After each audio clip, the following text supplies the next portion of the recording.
Hello students. Now today we will discuss about eddies current, which is the next topic. देखिए पहले हम बात करेंगे ये एडीज़ करंट हैं क्या और ये कहाँ प्रोड्यूस होती हैं. ठीक है, एडीज़ करंट का एक नेम और है that we call as the Foucault current.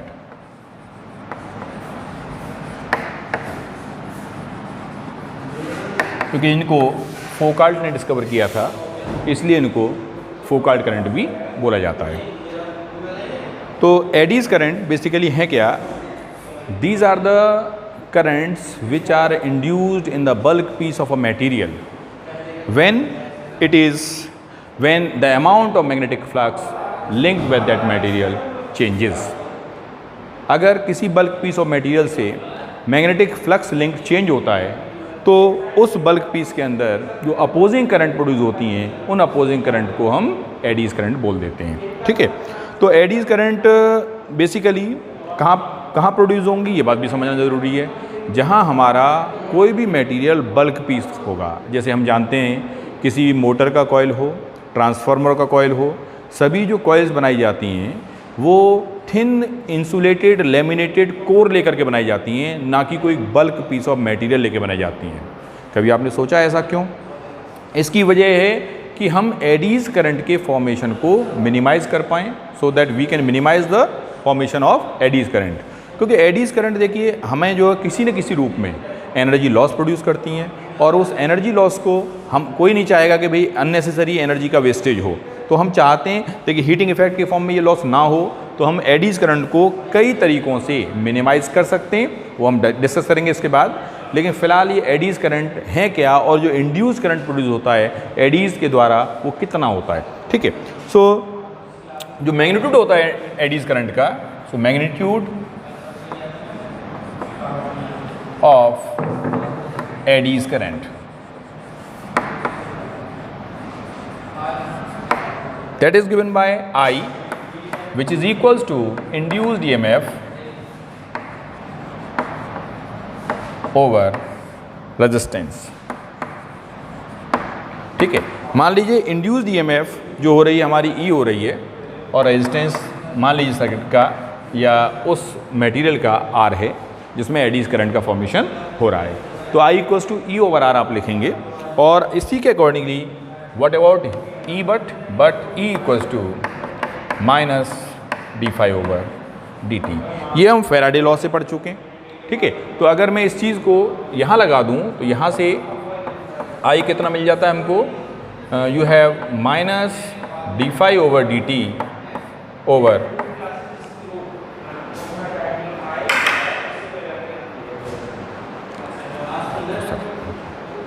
आवाज़ आ रही है. So I equals to minus d∅ over dt over r अगर हम करेंगे तो ये हमारा क्या आ जाएगा? This the value of the in magnitude of the induced EMF which is produced in the form of eddies in a bulk piece of a material. देखो एडीज़ करंट को एक्सप्लेन करने के लिए एक एक्सपेरिमेंट भी हम लोग करके देख सकते हैं. देखिए एक्सपेरिमेंट क्या है? सपोज़ कीजिए आपने कोई एक इस तरीके का सिलेंडर लिया और इस पे ये आपने थिन इंसुलेटेड कॉपर वायर से कॉइल बना दी. ठीक है, साथ में यहाँ पे आपने एक सेल लगा दिया और यहाँ पे कहीं एक की लगा दी. ठीक है, तो जब हम इस की को क्लोज़ करेंगे तो इस सेल से सर्किट में करंट फ्लो करना शुरू करेगा और करंट की डायरेक्शन कैसी होगी? From here to here. This is cell.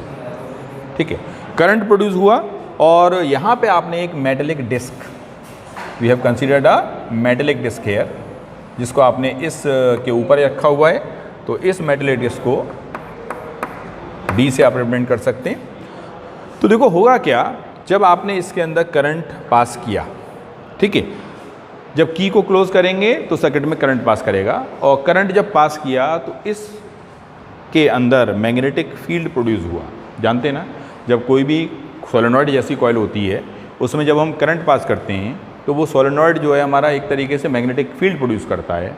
अब ये मैग्नेटिक फील्ड जो प्रोड्यूस हो रहा है वो कैसे हो रहा होगा इसको भी हम देख सकते हैं. ये डिपेंड करेगा कि इसकी डायरेक्शन क्या है. सपोज़ करो कि मैग्नेटिक फील्ड जो प्रोड्यूस हो रहा है यहाँ पे वो ऐसे हो रहा है. द डायरेक्शन विल बी से लाइक दिस. ठीक, ये डिपेंड करेगा, देखिए करंट की डायरेक्शन क्या है उसके अकॉर्डिंगली होगा। तो मैंने मान लिया है कि मैग्नेटिक फील्ड सपोज कीजिए इसकी डायरेक्शन कैसे, ऊपर की तरफ। तो यहाँ रखा हुआ है ये बल्क पीस ऑफ मटेरियल, ये इसका जो लिड जो रखा हुआ है वो किसका, मेटल का बना हुआ है, बल्क पीस है। तो इसका मतलब क्या हुआ, और हमने अभी पढ़ा कि एडीज करंट कहाँ फॉर्म होती हैं, जहाँ बल्क पीस ऑफ मटेरियल से लिंक जो मैग्नेटिक फ्लक्स चेंज होगा उस बल्क पीस के अंदर एडीज करंट का फॉर्मेशन होगा। तो यहाँ पर भी हम कह सकते हैं कि इस बल्क पीस ऑफ मटेरियल के अंदर एडीज करंट का फॉर्मेशन हुआ होगा, क्योंकि magnetic flux linked with the coil changes, ठीक है। और यहाँ पे हुआ भी, और आपने देखा कि एडीज करंट यहाँ फॉर्म होंगी और उसकी वजह से क्या होगा, ये जो डी रखी हुई है, जो लिड रखी हुई है, ये ऊपर की तरफ इट विल फ्लाइज ऑफ। क्यों फ्लाई ऑफ हो गई, ये कब हो सकता है, मान लीजिए यहाँ पे हमने कहा कि मैग्नेटिक फील्ड लाइंस ऊपर आ रही थी, यहाँ पे नॉर्थ पोल बन रहा था और इसके निचले हिस्से पर क्या बना होगा, नॉर्थ पोल ही इंड्यूस हुआ होगा, जिसकी वजह से क्या हुआ कि नॉर्थ ने रिपेल किया, जिसकी वजह से ये जो लिड है ऊपर की तरफ उठ गई। क्यों उठ गई भाई, क्यों उठ गई, because of the formation of the induced current, और you may say that the Aedes current which will help this lid to flies off, ठीक है। तो इस तरीके से एडीज करंट हम लोग यहाँ पे फॉर्म कर सकते हैं। अब देखो एप्लीकेशंस भी अगर हम बात करें, you have number of applications of these eddies current. तो अगर एप्लीकेशंस की बात करें भाई,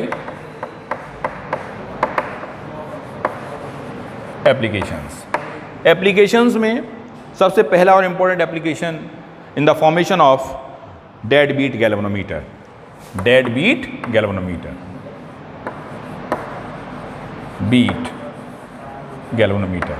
ये डेड बीट गैल्वेनोमीटर जो होता है, ये सभी ने गैल्वेनोमीटर्स देखे हैं लैब के अंदर, आप लोगों ने भी देखे हैं।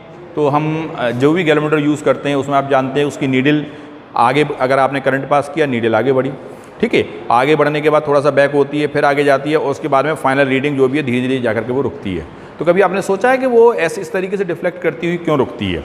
It is again my dear, it is again because of the formation of the Aedes current in the metallic cylinder which is used in the galvanometer.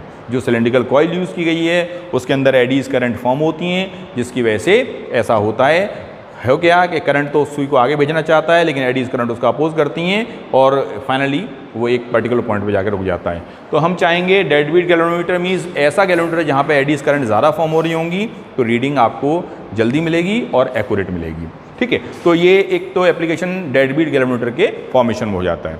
दूसरा एप्लीकेशन हम कह सकते हैं magnetic braking system, magnetic brakes. Magnetic brakes देखिए कहाँ use होती हैं, high speed trains में मैग्नेटिक ब्रेक्स का इस्तेमाल किया जाता है और एक high magnetic field, varying magnetic field rails के जस्ट ऊपर फॉर्म किया जाता है और जिसकी वजह से जो रेल्स हैं, जो पटरियाँ हैं, पटरियों में अपोजिंग फील्ड यानी opposing current, eddies current form होती हैं, जिसकी वजह से ब्रेकिंग सिस्टम आपका इफेक्टिवली वर्क करता है, ठीक है। एक बड़ा कॉमन सा क्वेश्चन एडीज करंट के ऊपर आता है, कई बार आया भी है और आता भी है, अच्छा क्वेश्चन है। क्वेश्चन ये है कि भाई हम एडीज करंट को मिनिमाइज कैसे कर सकते हैं, how we can minimise the Aedes current. तो देखो एडीज करंट को मिनिमाइज तो ज़रूर किया जा सकता है but we can't remove them, उनको हम ख़त्म नहीं कर सकते, ठीक है। मिनिमाइज करेंगे लेकिन वी कांट रिमूव देम। उसकी वजह क्या है, जैसे मान लो आप सपोज़ करो एक सेल या बैटरी तैयार करते हैं, जब सेल या बैटरी बनाते हैं तो उसके अंदर कोई इंटरनल रेजिस्टेंस तो लगाते नहीं ना, लेकिन इंटरनल रेजिस्टेंस एक ऐसी बीमारी है जो ऑटोमेटिकली सेल बनाते वक्त ही आ गई, ठीक है। कोई नहीं चाहता कि इंटरनल रेजिस्टेंस हो, लेकिन इंटरनल रेजिस्टेंस ऑटोमेटिकली जनरेट हो जाता है। क्यों हो जाता है? क्योंकि जो मटेरियल उसको बनाने के लिए यूज़ हो रहा है, ठीक है, जो प्लेट्स यूज़ हो रही हैं, जो इलेक्ट्रोलाइट यूज़ हो रहा है, इन सब का भी अपना एक इंटरनल रेजिस्टेंस होता है, जिसकी वजह से ये करंट का अपोजिशन करती हैं और लॉस ऑफ एनर्जी क्रिएट करते हैं।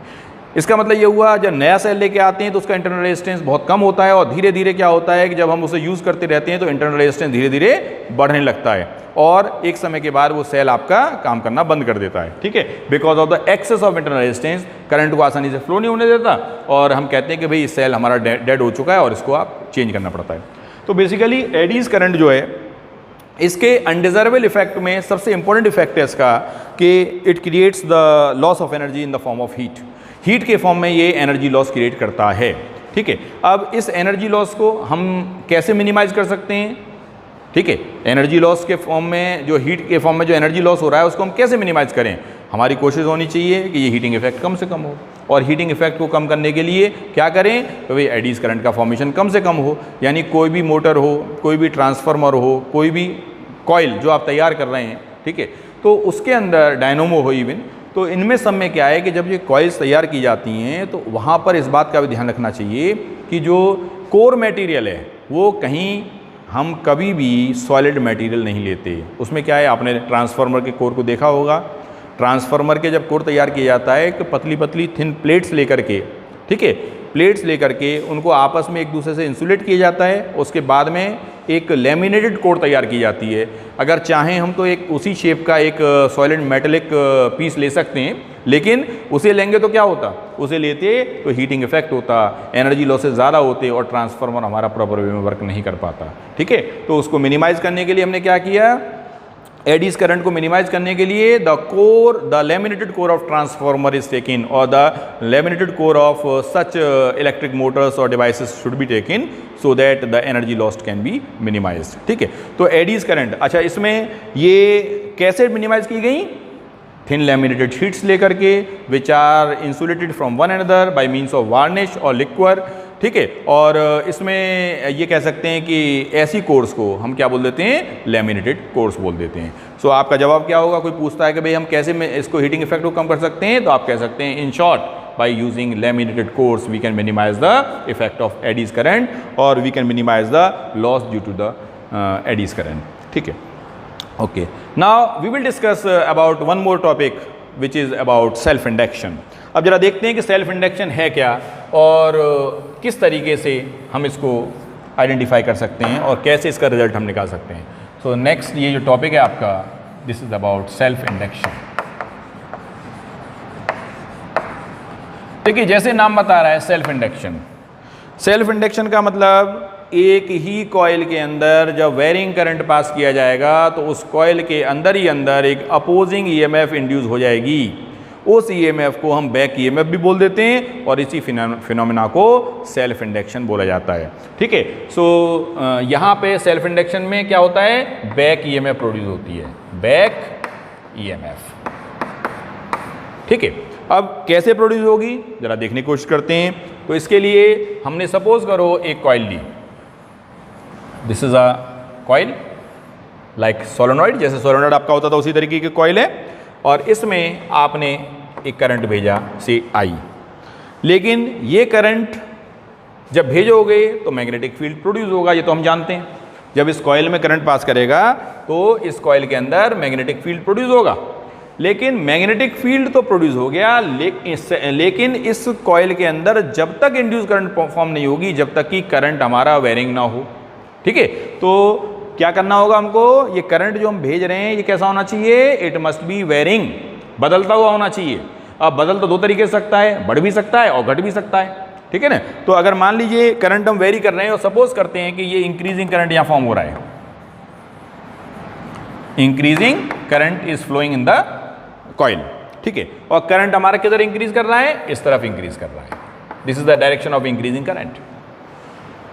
तो सेल्फ इंडक्शन की वजह से इस कॉइल के अंदर ही अंदर एक अपोजिंग करंट इंड्यूस होगा, इस कॉइल के अंदर क्या होगा, एक अपोजिंग करंट इंड्यूस होगा, जिसकी वजह से इस बढ़ते हुए करंट का अपोज होगा सर्किट के अंदर, ठीक है, which will oppose the increasing current. जिस डायरेक्शन में करंट हमारा इंक्रीज कर रहा है उसके अपोजिट डायरेक्शन में एक अपोजिंग करंट फॉर्म हुआ और हम कह सकते हैं कि इंड्यूस्ड ईएमएफ प्रोड्यूस हुई, जिसकी वजह से एक अपोजिंग इंड्यूस करंट फॉर्म हुआ जो इस बढ़ते हुए करंट का क्या करेगा, अपोज करेगा। इसकी डायरेक्शन ऐसी होगी कि बढ़ता हुआ करंट घटे, ठीक है। तो हमने यहाँ दिखाया है इस डायरेक्शन में इंक्रीजिंग करंट था, तो इसके अपोजिट डायरेक्शन में इंड्यूस्ड ईएमएफ फॉर्म हुई है जो इस बढ़ते हुए करंट का अपोज करेगी according to the phenomena of Lenz law, ठीक है।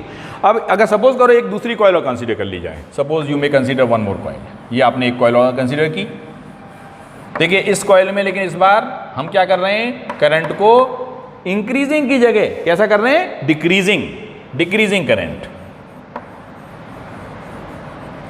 डिक्रीजिंग करंट, यानी करंट हमारा इस डायरेक्शन में डिक्रीज कर रहा है, डिक्रीज, ये बहुत इंपॉर्टेंट समझना, डिक्रीज कर रहा है, ठीक है। जब करंट डिक्रीज कर रहा है इस डायरेक्शन में तो सेल्फ इंडक्शन के द्वारा इस कॉइल के अंदर जो अपोजिंग ईएमएफ इंड्यूस होगी वो ऐसी होगी जो इस डिक्रीजिंग करंट का क्या करे, अपोज करे। इस डिक्रीजिंग करंट का अपोज कैसे होगा भाई, वो नहीं चाहता कि करंट डिक्रीज करे इस डायरेक्शन में, तो इसका हमें फेवर करना पड़ेगा। तो इंड्यूस करंट की डायरेक्शन ऐसी होगी, इंड्यूस ईएमएफ की डायरेक्शन ऐसी होगी कि वो इंड्यूस करंट को, जो करंट हमारा डिक्रीजिंग जिस तरफ हो रहा था उसको डिक्रीज ना होने दे, मीन्स उसका फेवर करे, तभी ये संभव है। इसीलिए इंड्यूस्ड ईएमएफ या इंड्यूस करंट की डायरेक्शन इस सिचुएशन में in the direction of the decreasing current होगी। ठीक है, दोबारा समझिए। ये आपने जो कॉइल ली है, पहली कॉइल में हमने इंक्रीजिंग करंट पास किया है। कैसा करंट पास किया है, इंक्रीजिंग, इस तरफ करंट इंक्रीज कर रहा है। तो इसके अंदर क्योंकि बैक ईएमएफ है, अपोजिंग ईएमएफ है, किस डायरेक्शन में होगी, इस बढ़ते हुए करंट का अपोज हो। अपोज कब हो सकता है, जब इसके अपोजिट डायरेक्शन में इंड्यूस करंट प्रोड्यूस हो, इसलिए मैंने इसको अपोजिट बनाया है। यहाँ क्या है, डिक्रीजिंग करंट फ्लो कर रहा है। डिक्रीजिंग का मतलब घटता हुआ। जब डिक्रीजिंग करंट इधर फ्लो करेगा तो जो इंड्यूस्ड ईएमएफ या इंड्यूस करंट की डायरेक्शन सर्किट के अंदर ऐसी होगी जो इस डिक्रीजिंग करंट का अपोज करे। डिक्रीजिंग करंट का अपोज कब होगा, जिस तरफ करंट घट रहा है वो उसको ना घटने दे। ठीक है, और इसका मतलब है ये इसको फेवर करेगा, तभी ऐसा हो सकता है। ठीक है, so in this way this is simply the self induction. So self induction is the property of a coil by virtue of which an opposing EMF is produced in the coil itself. Opposing EMF is induced in the coil itself. एक अकेली coil के अंदर एक opposing EMF induce हो जाए, इसी phenomena को हम क्या बोल देते हैं, सेल्फ इंडक्शन। ठीक है, अब देखो यहाँ पर एक बात और समझना जरूरी है, फिर ये मैं बता रहा हूँ आपको, ये कब होगा, केवल और केवल जब होगा जब करंट में वेरिएशन हो। कब, करंट में वेरिएशन हो। अब अगर आप सोचें कि ऑल्टरनेटिंग करंट जब हम यूज़ करते हैं किसी भी डिवाइस में, जब एसी सोर्स से करंट लगाओगे तो हर समय बदलता है। ठीक है, उसका मैग्नीट्यूड बदलता है और डायरेक्शन भी रिवर्स होती है पीरियोडिकली। तो इसका मतलब है वहाँ इस तरीके की कॉइल्स वहाँ पूरी तरीके से आप इस्तेमाल करेंगे, और ऐसी जगह पे क्या होगा, इंड्यूस्ड ईएमएफ या इंड्यूस्ड करंट फॉर्म होगा। ठीक है, जहाँ वेरिंग करंट पास हो रहा है, समझिएगा। ठीक है, करंट कांस्टेंट होगा तो ये इंड्यूस्ड जो बैक ईएमएफ है ये प्रोडक्शन नहीं होगा। ये प्रोडक्शन कब हो रहा है, केवल जब वेरिंग करंट पास हो रहा है, क्योंकि वेरिंग करंट पास होगा तभी वेरिंग फील्ड प्रोड्यूस होगा कॉइल के अक्रॉस। जब वेरिंग फील्ड प्रोड्यूस होगा तभी वेरिंग फ्लक्स होगा, और जब वेरिंग फ्लक्स होगा तभी फैराडे लॉज के हिसाब से इंड्यूस्ड ईएमएफ प्रोड्यूस होगी, जो कि E -dφ/dt से हम लिखते हैं। ठीक है, तो यहाँ तक आई थिंक ये सेल्फ इंडक्शन क्या है ये बात आपकी समझ में आ रही है। अब जरा देखते हैं कि सेल्फ इंडक्शन जो है बेसिकली किन किन फैक्टर्स से डिपेंड करता है और कैसे हम इसको आइडेंटिफाई कर सकते हैं। देखिए, अगर सपोज करो कॉइल के अंदर किसी इंस्टेंट पे आई करंट पास हो रहा है और उससे लिंक्ड जो फ्लक्स है वो फाई है, यानी flux linked with a coil, flux linked with a coil is directly proportional to the current flowing through the coil. Current ज़्यादा होगा भाई तो फ्लक्स ज़्यादा होगा, करंट कम होगा तो फ्लक्स भी कम होगा। तो फ्लक्स जो है डायरेक्टली प्रोपोर्शनल किसके है, करंट के। ठीक है, करंट बढ़ाओगे फ्लक्स बढ़ जाएगा, करंट घटाओगे फ्लक्स घट जाएगा।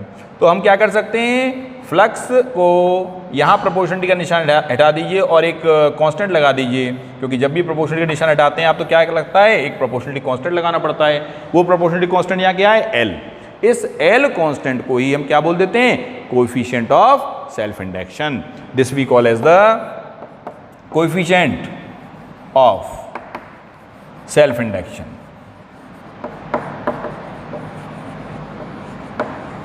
Coefficient of self induction. ठीक है, अगर मैं यहां कह दूं भाई यूनिट करंट पास हो रहा है किसी कॉइल में, अगर किसी कॉइल में यूनिट करंट पास हो रहा है तो फाई और एल बराबर हो गए, इसका मतलब सेल्फ इंडक्शन की वैल्यू फ्लक्स के बराबर हो गई। ठीक है, तो आप यहां से कह सकते हो, you can have the definition of self induction from here, if I = 1 you have phi = L। अब देखो, जब फ्लक्स इतना है तो इंड्यूस्ड ईएमएफ कितना हुआ होगा ये भी जानना जरूरी है। तो हमने कहा कि भाई नाउ इंड्यूस्ड ईएमएफ जो होती है वो E होती है, जो कि -dφ/dt से आप लिखते हो। ठीक है, E = क्या लिखते हो, -dφ/dt। तो आपने क्या किया, फाई की जगह ये वैल्यू लगा सकते हो, तो -ddt ऑफ फाई की जगह क्या लगा दें, Li लगा दें। L को आप बाहर ले लीजिए तो di/dt E, और यहाँ से अगर मैं L निकालता हूँ तो -e di/dt, ये आपको मिल जाता है। L = -e di/dt। ठीक है, तो ये रिलेशन आपको मिला। तो यहाँ पर एक बात और कह सकते हैं, देखिए अगर एक डेफिनेशन और दी जा सकती है, अगर di/dt या rate of change of current हमारा यूनिट हो जाए, यूनिट 1 एम्पियर पर सेकेंड, तो E और L बराबर हो जाते हैं, यानी self induction will be equals to the EMF induced, self induction will be equals to the EMF induced. अब देखिए बात कर लेते हैं जरा SI यूनिट की। तो SI यूनिट जो है इसकी that will be Henry. So SI unit of L is Henry. ठीक है, याद रखो। जिसको हमने आगे आज जब जूम पे क्लास ली थी तो उस समय आपको बताया था कि इसको और फॉर्म में भी लिखा जा सकता है, विच इज़ वोल्ट सेकंड पर एम्पियर। ठीक है, आपने वोल्ट सेकंड ओवर एम्पियर, ये भी इसकी यूनिट होती है, और मैंने आज जूम पर इसको एक्सप्लेन किया है कि कैसे ये आपको आता है। ठीक है, तो ये आप वहाँ से वो आपने देखा होगा और आपने नोट भी किया होगा। ठीक है, अब इसके बाद अब हमें नेक्स्ट टॉपिक डिस्कस करना है। We will discuss that in the next lecture. Thank you.